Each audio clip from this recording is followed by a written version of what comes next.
नमस्कार दोस्तों, स्वागत है आप सभी का स्टडी विद 87 यूट्यूब चैनल पर। और हम लोग इतिहास का आज एक और महत्वपूर्ण टॉपिक लेकर आए हैं। इसका नाम है सिख धर्म। सिख धर्म पर आधारित जो भी प्रश्न परीक्षाओं में पूछे जाते हैं, इन सभी प्रश्नों को हमने इस वीडियो में कवर किया है। सिख धर्म के सभी 10 गुरुओं के विषय में हमने विस्तार से प्रश्नों के माध्यम से वीडियो में जानकारी दी है। तो आइए शुरू करते हैं वीडियो को। प्रश्नों को शुरू करने से पहले हम सभी सिख गुरुओं के विषय में क्रम से जान लेते हैं। यहाँ से भी परीक्षाओं में डायरेक्ट प्रश्न पूछा जाता है कि सिख धर्म के प्रथम गुरु या संस्थापक कौन है, दूसरे गुरु कौन है, इस तरह से प्रश्न पूछे जाते हैं। तो सभी 10 गुरुओं के विषय में याद कर लीजिए। चाहें तो मोबाइल का स्क्रीनशॉट भी ले सकते हैं। पहले और अंतिम गुरु के विषय में ज़रूर याद रखिएगा। प्रथम गुरु और सिख धर्म के संस्थापक गुरु नानक देव हैं, जबकि अंतिम 10वें गुरु गुरु गोबिंद सिंह हैं। इसके बाद इन्होंने अगला गुरु आदि ग्रंथ यानी गुरु ग्रंथ साहिब को स्थापित किया गुरु के रूप में। तो चलिए पहला प्रश्न देख लेते हैं।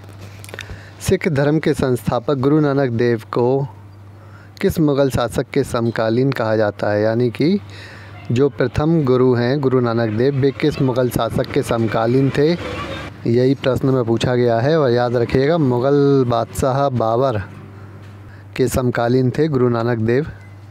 लिए इनके विषय में कुछ और भी महत्वपूर्ण जानकारी है, जिसको देख लेते हैं।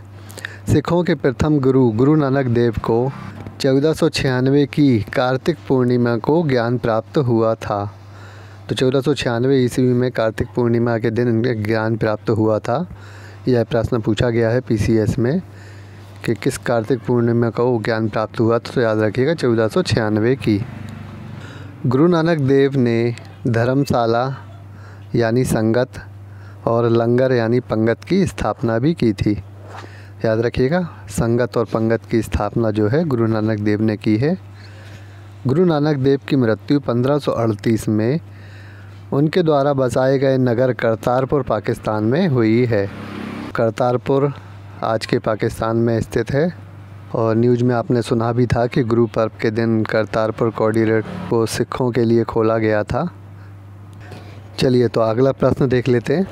गुरुमुखी लिपि का आरंभ किस सिख गुरु ने किया था? गुरुमुखी लिपि जो है पंजाबी भाषा की लिपि है, जिसमें पंजाबी भाषा को लिखा जाता है। तो इस लिपि का जो आरंभ है गुरु अंगद देव ने किया है, और ये सिखों के दूसरे गुरु हैं। तो इनके विषय में भी कुछ महत्वपूर्ण पॉइंट हैं, जिनको देख लेते हैं। सिखों के दूसरे गुरु अंगद देव को लहना जी के नाम से भी जाना जाता है। सिख गुरु अंगद देव ने जात पात के भेदभाव को हटाकर लंगर को स्थायी रूप दिया।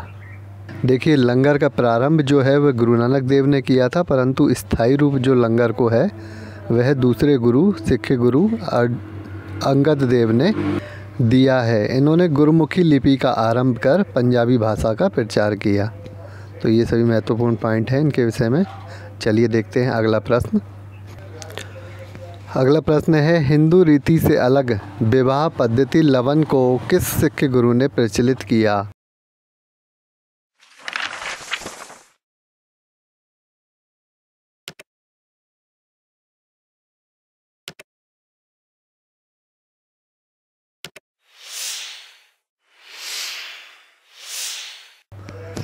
तो याद रखिएगा, हिंदू रीति से अलग विवाह पद्धति जिसे लवन कहा जाता है, ये सिख गुरु हैं गुरु गुरु अमरदास तीसरे सिख गुरु हैं जिन्होंने इस पद्धति का प्रचलन किया।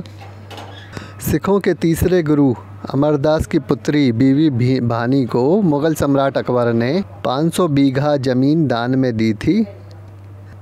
और आगे हम आपको बताएंगे कि इसी दान की हुई ज़मीन पर आज अमृतसर नामक शहर बसा हुआ है। वह अगले प्रश्न में आपको पूरी जानकारी मिल जाएगी। चलिए अभी यहीं देखते हैं। गुरु अमरदास ने 22 गद्दी और 1 महंत की स्थापना की थी। गुरु अमरदास ने सती प्रथा का विरोध किया और विधवा विवाह को बढ़ावा दिया। तो महत्वपूर्ण सामाजिक कुरीतियों से इन्होंने हटकर प्रयास किए, सामाजिक कुरीतियों का इन्होंने विरोध किया। चलिए अगला प्रश्न देख लेते हैं। किस सिख गुरु ने अमृत सरोवर नामक जलाशय की स्थापना कराई? तो ये महत्वपूर्ण गुरु थे गुरु रामदास, सिखों के चौथे गुरु थे। सिखों के चौथे गुरु रामदास ने अकबर द्वारा दान की गई ज़मीन पर अमृत सरोवर नाम का जलाशय बनवाकर एक नगर की स्थापना की। बाद में यही नगर अमृतसर के नाम से जाना गया। तो अमृतसर का इतिहास यहीं से शुरू होता है। और गुरु रामदास के कहने पर मुग़ल सम्राट अकबर ने पंजाब का 1 साल का लगान माफ़ कर दिया था। तो ये चौथे गुरु थे गुरु रामदास, जिनके कहने पर मुग़ल सम्राट अकबर ने पंजाब का जो 1 साल का लगान बकाया था उसे माफ़ कर दिया था। चलिए अगला प्रश्न, सिखों के कौन से गुरु ने गुरु ग्रंथ साहिब की रचना की थी? तो बहुत ही महत्वपूर्ण प्रश्न है, कई बार परीक्षाओं में पूछा भी गया है और आगे भी पूछे जाने की संभावना है। गुरु ग्रंथ साहिब को ही आदि ग्रंथ के नाम से भी जाना जाता है, सिखों के आदि ग्रंथ के नाम से। और सिखों के जो 5वें गुरु हैं गुरु अर्जुन देव, इन्होंने गुरु ग्रंथ साहिब की रचना की थी। तो इनके विषय में भी देख लेते हैं। सिखों के 5वें गुरु गुरु अर्जुन देव ने अमृतसर में हरमिंदर साहब स्वर्ण मंदिर का निर्माण कराया।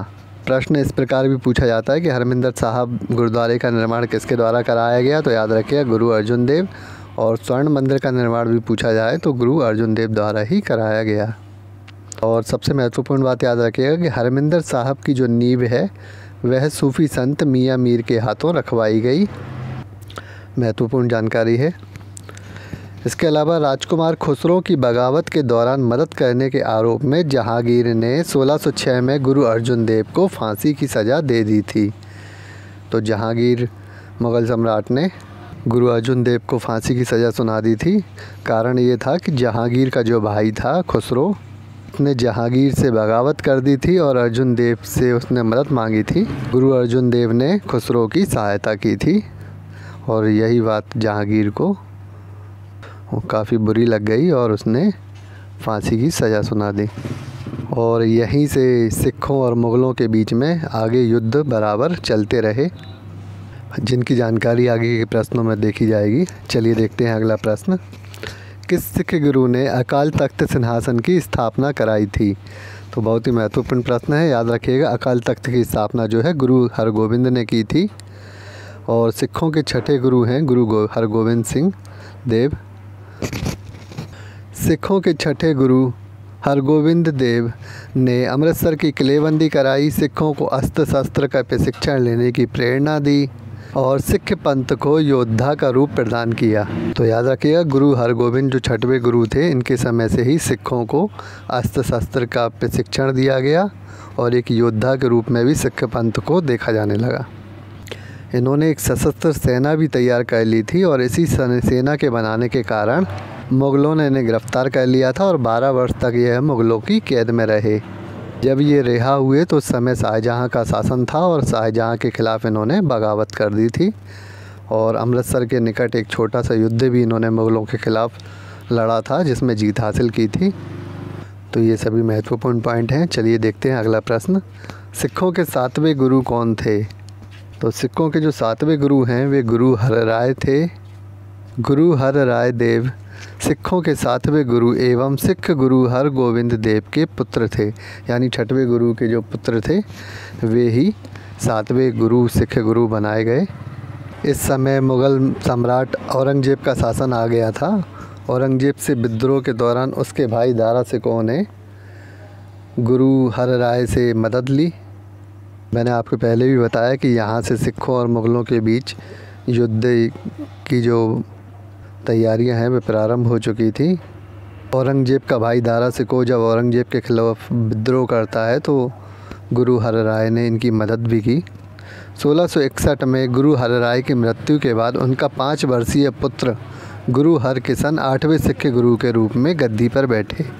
तो सबसे कम उम्र में 5 वर्ष की उम्र में गुरु हरराय के पुत्र गुरु हरकिशन 8वें सिख गुरु के रूप में गद्दी पर बैठे और इस 5 वर्ष की उम्र में गद्दी पे बैठने पर औरंगज़ेब ने इसका विरोध किया।